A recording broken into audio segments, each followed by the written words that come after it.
पावन धरती मां अहाँ सबके प्रणाम करे छी।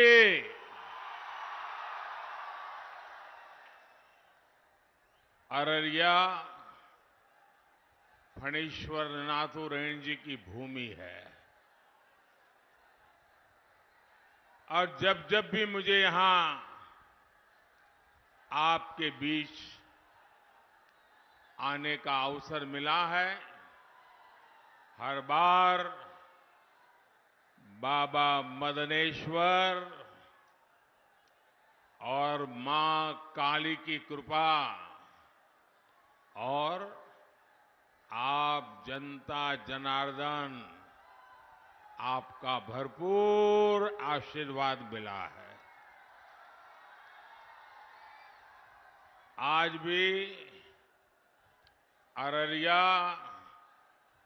और सुपौल का ये स्नेह मेरे लिए बहुत बड़ी ऊर्जा है, बहुत बड़ी शक्ति है।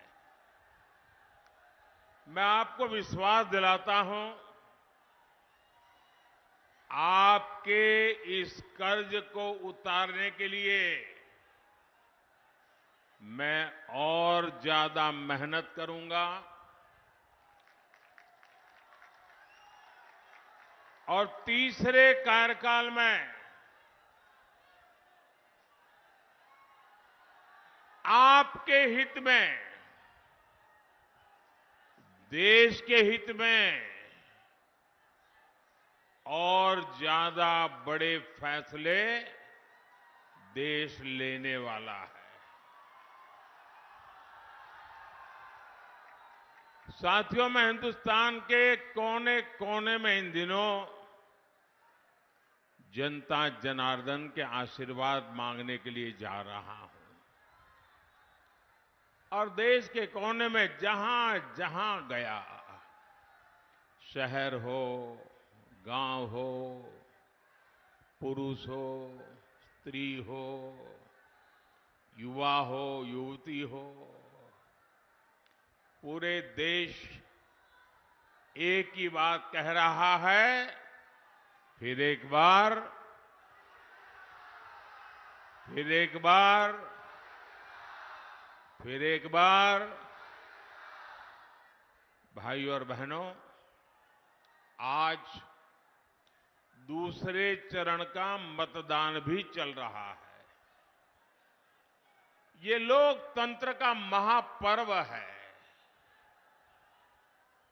मेरे सभी मतदाताओं से, विशेषकर युवा वोटर से अपील है कि ज्यादा से ज्यादा संख्या में वोट डालने के लिए जाएं। मैं जानता हूं गर्मी का समय है, लेकिन विपरीत परिस्थितियों में भी हमें देश के हित में, लोकतंत्र की मजबूती के लिए वोट देने का अपना कर्तव्य निभाना ही चाहिए। हमें एक कदम भी पीछे नहीं रहना चाहिए। और मेरा तो आपसे भी आग्रह है, जब आपके यहां मतदान का दिवस हो, हर पोलिंग बूथ में यात्रा निकाल करके 20-20, 25-25 लोग गीत गाते गाते, थाली बजाते बजाते, उत्सव मनाते मनाते पोलिंग स्टेशन पर वोट देने के लिए जाना चाहिए। पोलिंग बूथ पर उत्सव का वातावरण होना चाहिए। ये लोकतंत्र है। प्रचार में कितनी ही तू मैं चलती रहे, लेकिन मतदान का दिन पूरे इलाके का उत्सव का दिन होना चाहिए। साथियों, 2024 का ये चुनाव भारत को आर्थिक और सामरिक रूप से शक्तिशाली बनाने के लिए चुनाव है और इसमें बिहार के आप सभी मेरे जागरूक भाई बहनों की बहुत बड़ी भूमिका है। गुलामी के लंबे कालखंड से पहले जब बिहार समृद्ध था तब भारत एक महाशक्ति था। आज जब भारत दुनिया की तीसरी सबसे बड़ी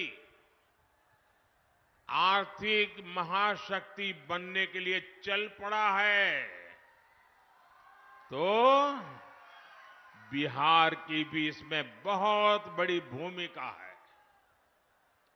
बिहार के लोगों की प्रतिभा,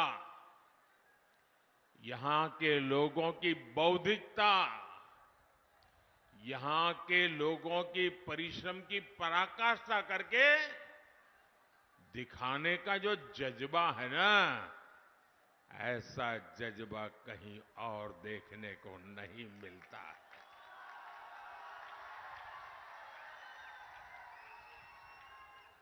बिहार के इस सामर्थ्य को और बढ़ाने के लिए दिल्ली में आपका ये सेवक और यहां बिहार में हमारे नीतीश जी और उनकी पूरी टीम पूरी शक्ति से काम कर रहे हैं। साथियों, आरजेडी कांग्रेस के इंडी गठबंधन को ना देश के संविधान की परवाह है और ना ही लोकतंत्र की परवाह है। ये वो लोग हैं जिन्होंने दशकों तक बैलेट पेपर के बहाने लोगों का, गरीबों का अधिकार छीना। पोलिंग बूथ लूट लिए जाते थे, बैलेट पेपर लूट लिए जाते थे। बिहार के लोग साक्षी हैं कि कैसे आरजेडी कांग्रेस के शासन में चुनावों में मतदान पत्र, बैलेट पेपर लूटे जाते थे। इतना ही नहीं, गरीबों को तो वोट डालने के लिए घर से बाहर भी नहीं निकलने दिया जाता था। मेरे दलित भाई बहन, मेरे पिछड़े भाई बहन, उनको तो डंडे के चोट पे घर के बाहर निकलना मना कर दिया जाता था। अब जब गरीबों को, देश के ईमानदार मतदाता को ईवीएम की ताकत मिली है,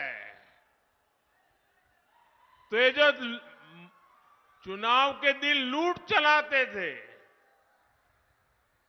वोट हड़प करने के खेल खेलते थे, इन लोगों से बर्दाश्त नहीं हो रहा था। अभी भी वो परेशान है और इसलिए उनका दिन रात यही काम रहता है, कैसे भी करके ईवीएम हटना चाहिए, ये बटन दबाने वाला खेल बंद होना चाहिए। यही उनका खेल चल रहा है। इंडी गठबंधन के हर नेता ने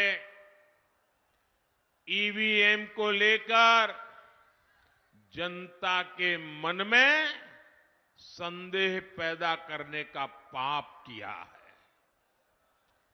लेकिन आज देश के लोकतंत्र की ताकत देखिए, बाबा साहब आंबेडकर के संविधान की ताकत देखिए। आज सुप्रीम कोर्ट ने अभी 1-2 घंटे पहले ही मतपेटियों को लूटने का इरादा रखने वालों को ऐसा गहरा झटका दिया है, ऐसा गहरा झटका दिया है कि उनके सारे सपने चूर चूर हो गए हैं। आज उच्च न्यायालय ने, सुप्रीम कोर्ट ने साफ साफ कह दिया है कि बैलेट पेपर वाला पुराना दौर वापस लौट करके नहीं आएगा। आज जब पूरी दुनिया भारत के लोकतंत्र की,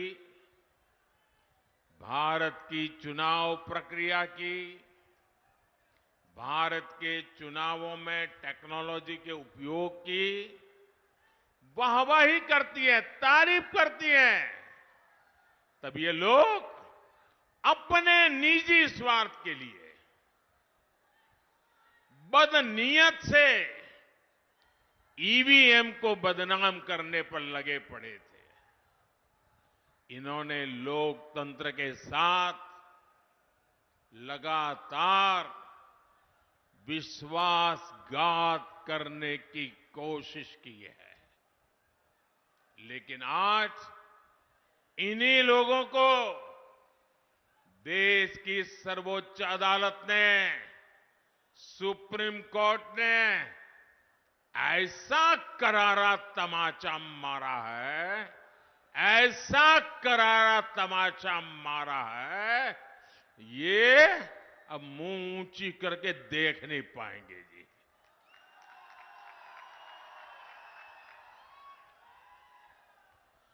भाइयों बहनों, आज का दिन लोकतंत्र के लिए शुभ दिन है। आज का दिन लोकतंत्र के लिए विजय का दिन है। मेरे साथ मैं नारा बुलवाता हूं, बोलिए। मैं कहूंगा लोकतंत्र, आप कहे जिंदाबाद जिंदाबाद। लोकतंत्र, लोकतंत्र,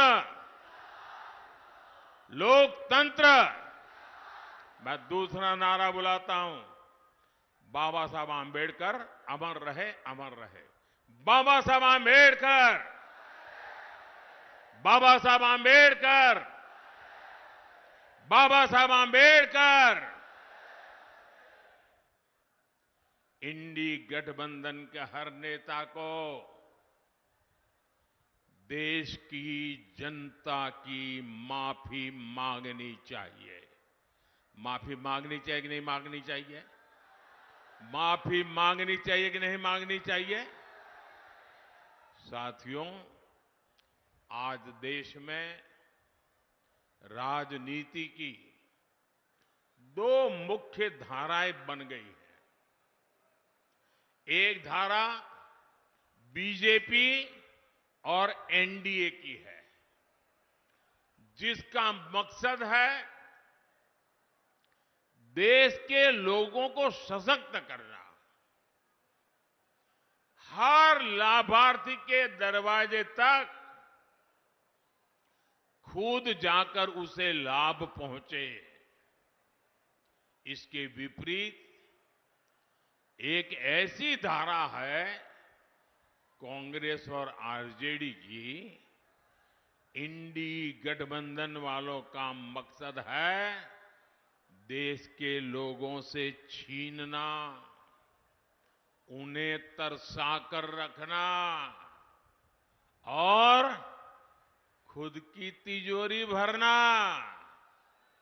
जैसे कांग्रेस हो या आरजेडी, इन दोनों पार्टियों ने बिहार के लोगों को विकास के लिए तरसा कर रखा। इन दोनों पार्टियों ने मिलकर बिहार के करोड़ों लोगों को दाने दाने का मोहताज बना दिया था। किसी के पास खेत खलिहान है तो नौकरी के बदले उसकी जमीन छीन लो। किसी पास नौकरी है तो तनख्वाह छीन लो, किसी के पास गाड़ी है तो गाड़ी छीन लो, कोई थोड़ा भी सामर्थ्यवान है तो उसका अपहरण करवा लो। यही जंगल राज के दिनों का हाल था। यही आरजेडी और कांग्रेस के शासन का तरीका था। नीतीश जी ने और बीजेपी के लोगों ने और एनडीए के सब साथियों ने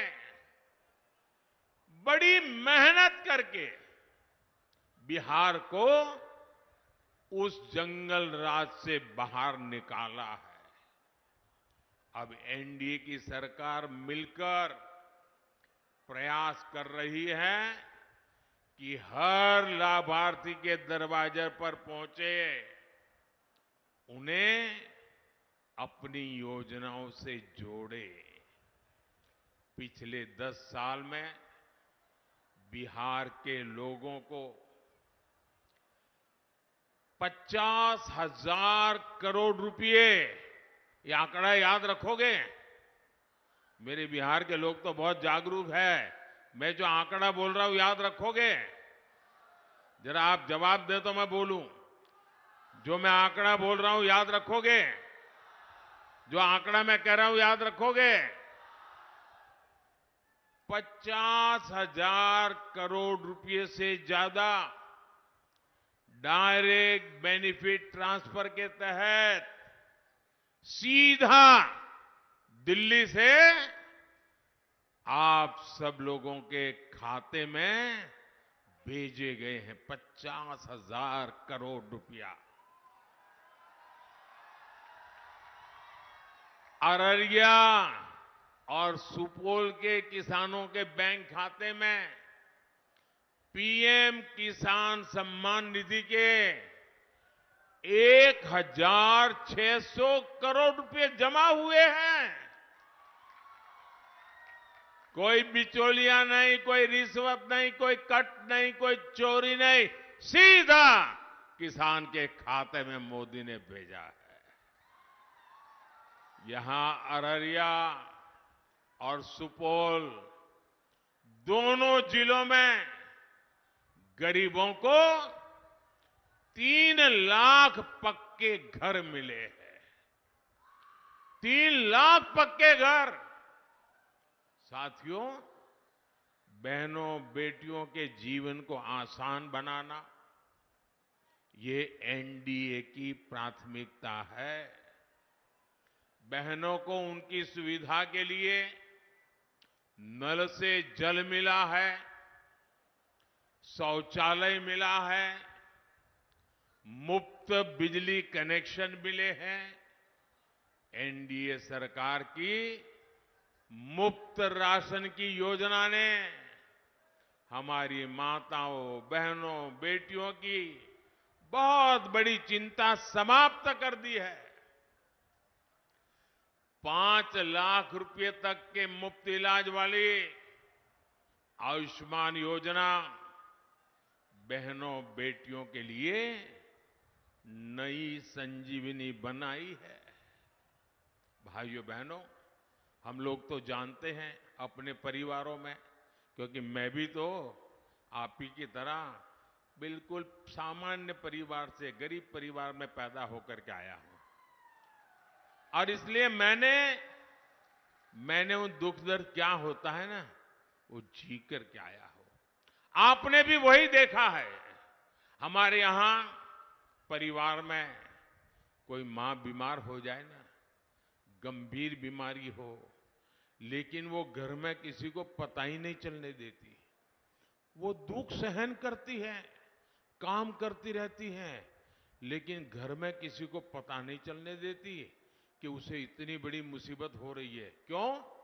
कि मां के मन में विचार रहता है कि अगर बच्चों को, परिवार को पता चल जाएगा कि मुझे बीमारी है, तो वो मुझे अस्पताल ले जाएंगे, बहुत खर्चा होगा, ये बच्चे कर्ज कर देंगे और मेरे मरने के बाद बच्चों को कर्ज में जीना पड़ेगा।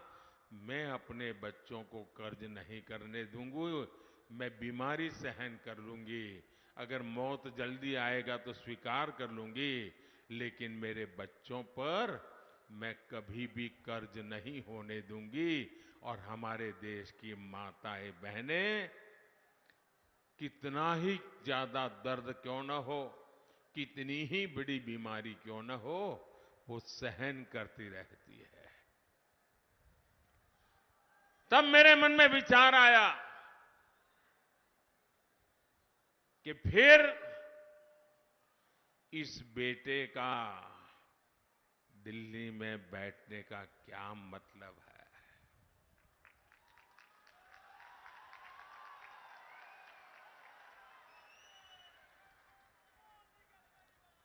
अगर गरीब का बेटा दिल्ली में बैठा है, आपका बेटा दिल्ली में बैठा है, तो हर मां मेरी मां है।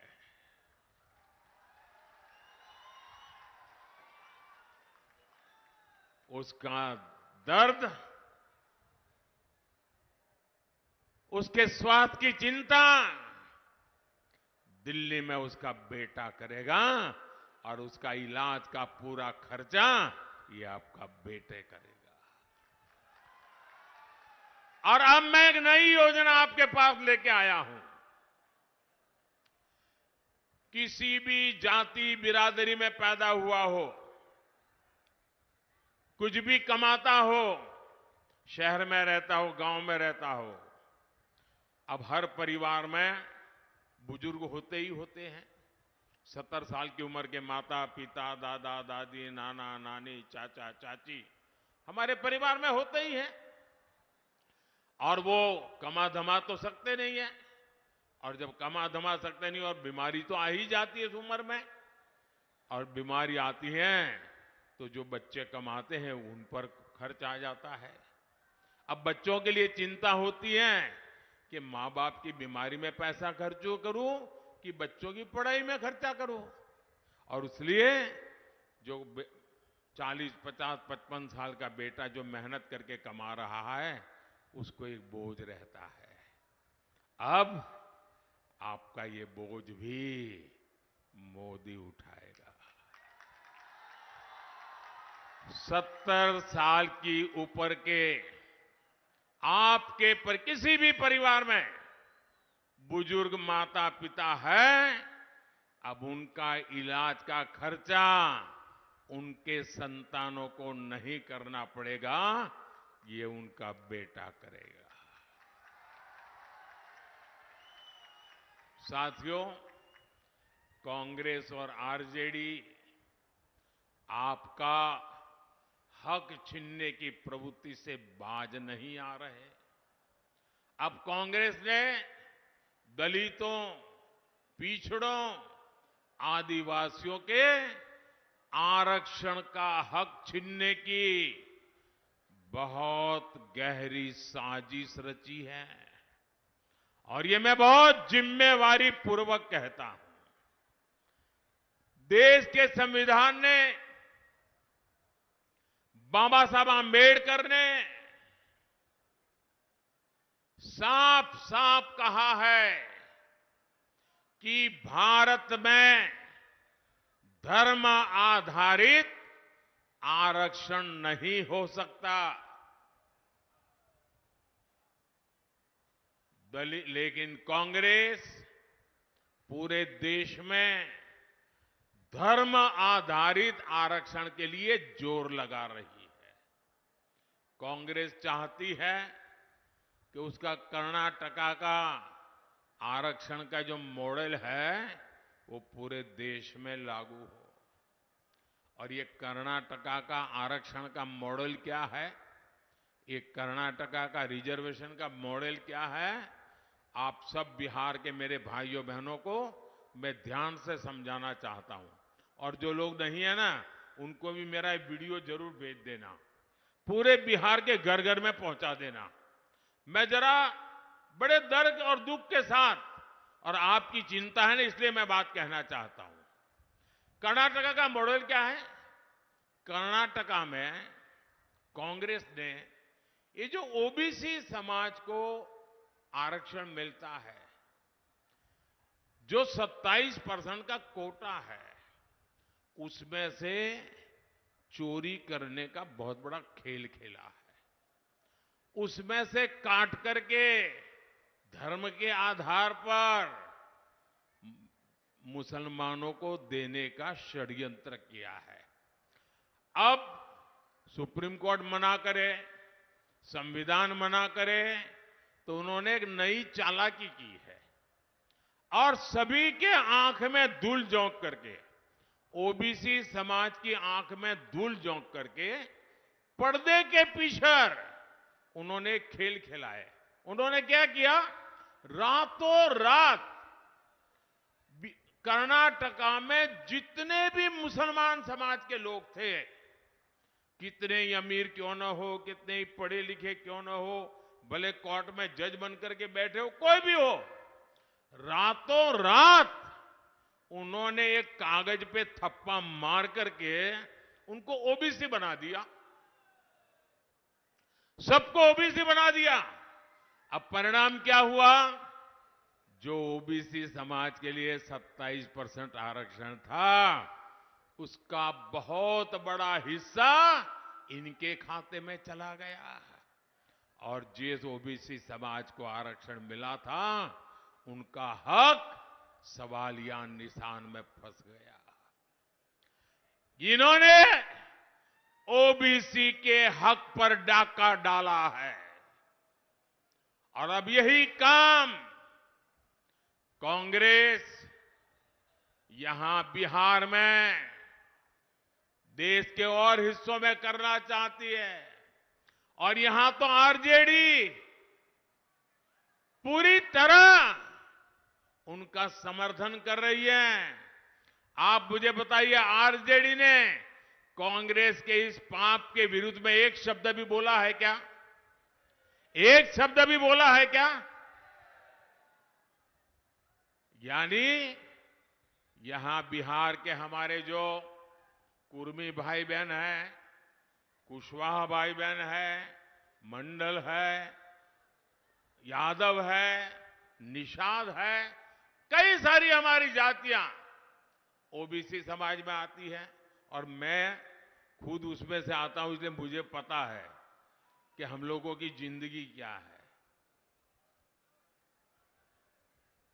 ओबीसी जातियों का आरक्षण छीनकर कांग्रेस अपने चहेते वोट बैंक को देना चाहता है। मैं जरा मेरे बिहार के जागरूक नागरिकों से पूछना चाहता हूं, आप मुझे पूरी ताकत से जवाब देंगे? आप सब मुझे जवाब देंगे? जो पीछे खड़े हैं वो भी जवाब देंगे, जो इधर बैठे हैं वो भी जवाब देंगे, जो इतने दूर से मुझे देख नहीं पा रहे वो भी जवाब देंगे। क्या आप ओबीसी के आरक्षण को लूटने देंगे? क्या आप ओबीसी के आरक्षण पर डाका डालने देंगे? क्या आप अपना हक जाने देंगे? आज इनकी नजर ओबीसी के हक पर है, कल कांग्रेस आरजेडी इसी तरीके से एसटी एससी का हक भी छीनने का पाप करेगी। ये मैं आपको चेताना चाहता हूं। साथियों, तुष्टीकरण के दलदल में कांग्रेस आरजेडी जैसी पार्टियां इतनी धंस गई हैं कि उनके लिए संविधान कोई मायने नहीं रखता। संविधान की भावना मायने नहीं रखती, बाबा साहब आंबेडकर की बात मायने नहीं रखती।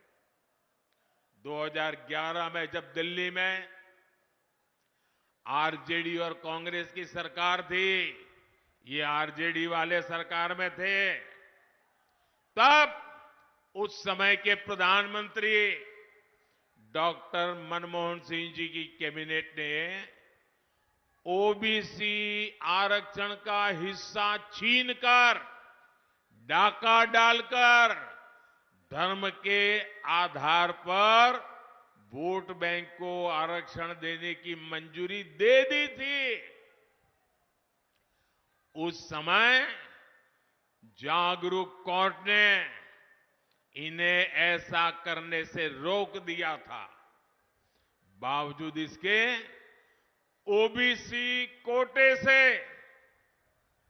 अपने वोट बैंक को आरक्षण देना सुप्रीम कोर्ट के मना करने के बाद भी इन्होंने घोषणा पत्र में रखा। साथियों, जब मैं कांग्रेस द्वारा सिर्फ मुसलमानों को प्राथमिकता दिए जाने की बात करता हूं, इंडी गठबंधन का भेदभावपूर्ण रवैया देश के सामने रखता हूं, तो कुछ लोग आग बबूला हो जाते हैं। उनकी पूरी इकोसिस्टम पिछले एक सप्ताह से मेरे बाल की खाल उधेड़ रही है, मेरे बाल नोच रही है। आज मैं इन सबको चुनौती देता हूं। पहले तो समझ लें, 25 साल हो गए, आपने मुझे बहुत डराने की कोशिश की, अभी तक नहीं डरा पाए हो। अब कोशिश बंद कर दो। साथियों,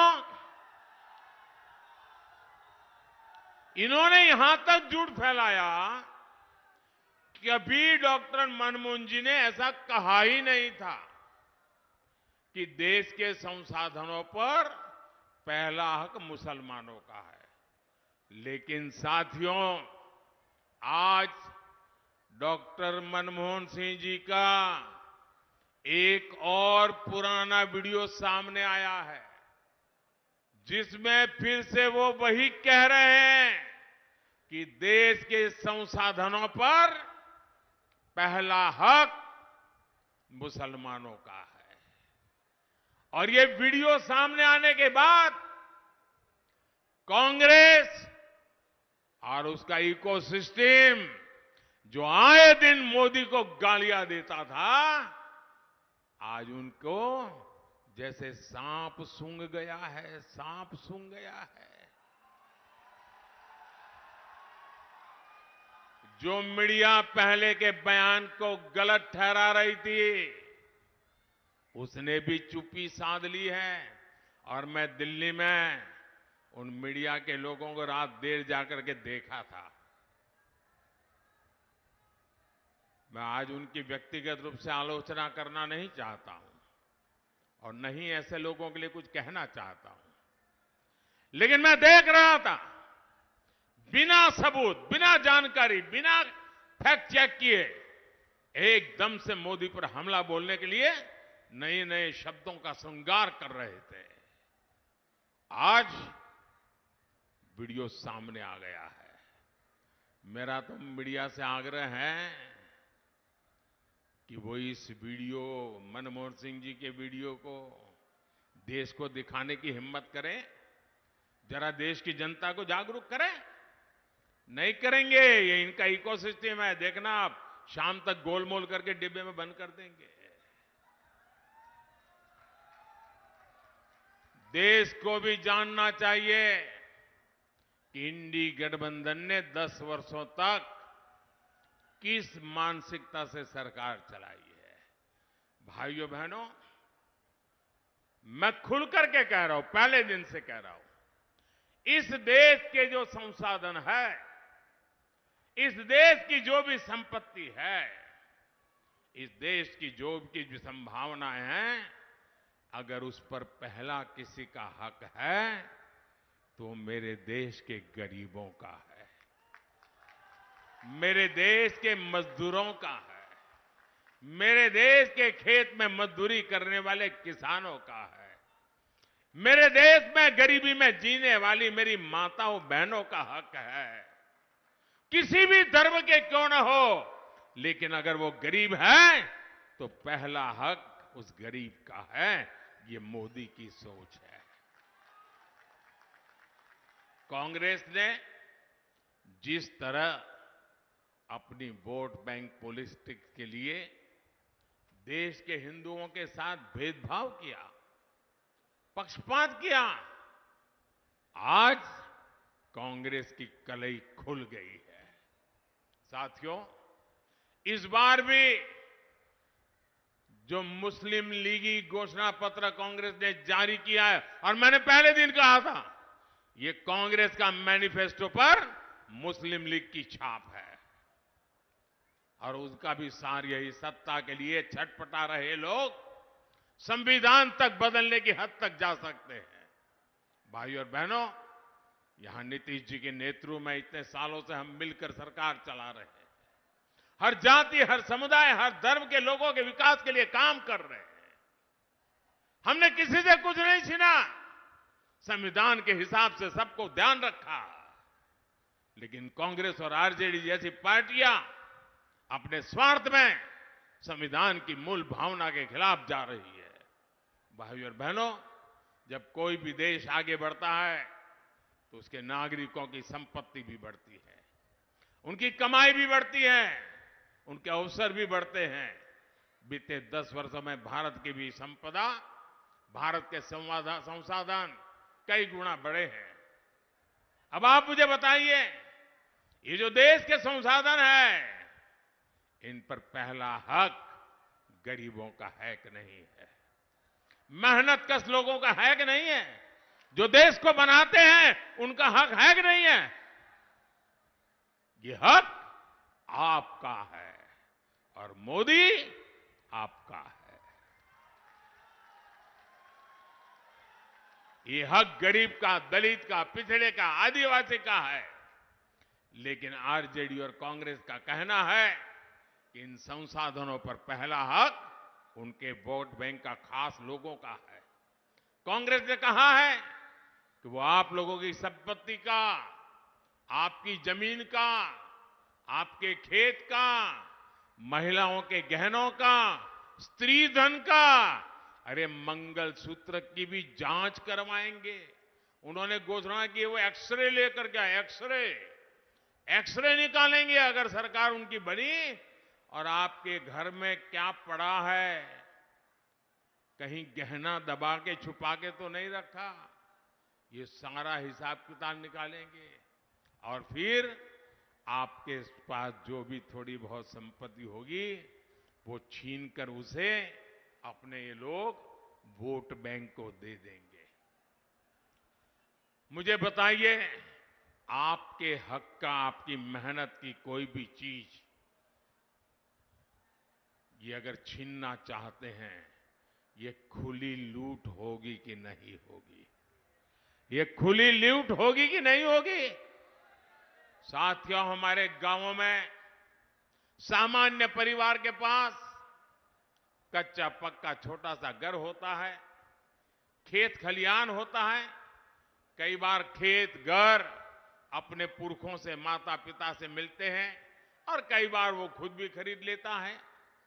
आप सोचते हैं कि आपके जाने के बाद ये आपकी संपत्ति आपके बच्चों के काम आएगी। लेकिन कांग्रेस ने एक नई योजना बनाई है कि आपकी संपत्ति को भी आप अपने बच्चों को पूरी नहीं दे पाएंगे। वो कहते हैं 50% से ज्यादा, आधे से अधिक संपत्ति ये कांग्रेस वाले कहते हैं कि आरजेडी वाले उनकी सरकार बनेगी तो जब तक कर लेंगे, सब तक छीन लेंगे। आप अपने बच्चे को जो संपत्ति देना चाहते हैं, आपके गुजर जाने के बाद कांग्रेस उस पर 55% टैक्स लगाना चाहती है। और इसलिए आज देश में एक नया नारा गांव-गांव से सुनाई दे रहा है, हर गरीब के घर से सुनाई दे रहा है, और नारा कह रहा है, कांग्रेस की लूट, कांग्रेस की लूट, जिंदगी के साथ भी, जिंदगी के बाद भी। साथियों, एनडीए गठबंधन की सोच को एनडीए को दिया आपका वोट रोक सकता है। उनको रोकने की ताकत आपके वोट में है। आप मुझे आशीर्वाद दीजिए, मैं जी जान से लड़ूंगा, लेकिन उनके ऐसे मंसूबे पार नहीं होना देगा। साथियों, इस क्षेत्र में नए हाईवे हो, नई रेल लाइन हो, नई ट्रेन हो, ऐसे काम हो रहे हैं। पूर्णिया में इथेनॉल प्लांट से किसानों का कितना फायदा हो रहा है। ऐसा ही काम बिहार में नया निवेश लगाए लाएगा और निवेश से नौकरी मिलेगी। इसलिए 7 मई को कमल के फूल और तीर चुनाव चिन्ह पर हर बूथ पर भारी मतदान होना चाहिए। अररिया से मेरे साथी भाई प्रदीप कुमार सिंह और सुपौल से हमारे जेडीयू के साथी दिलेश्वर कामेत जी को आप जो वोट देंगे ना, वो वोट सीधा सीधा मोदी को मिलने वाला है। तो घर घर जाएंगे, ज्यादा से ज्यादा वोट करवाएंगे। मेरा एक और काम करिएगा, घर घर जाइएगा और कहिएगा कि मोदी जी आए थे, मोदी जी ने आपको प्रणाम कहा है, मेरा प्रणाम हर घर को पहुंचा देना। मेरे साथ बोलिए, भारत माता की, भारत माता की, भारत माता की। बहुत बहुत धन्यवाद।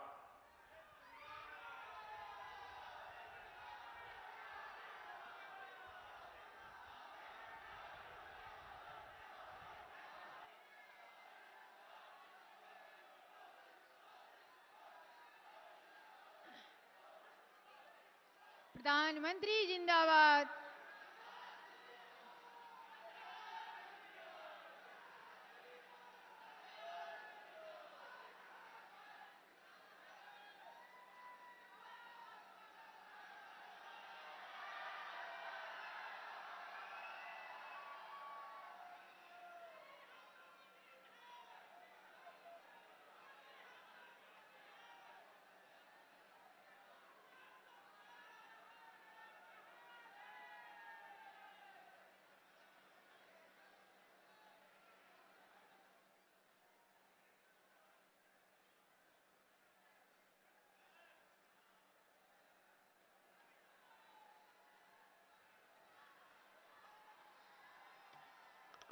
प्रधान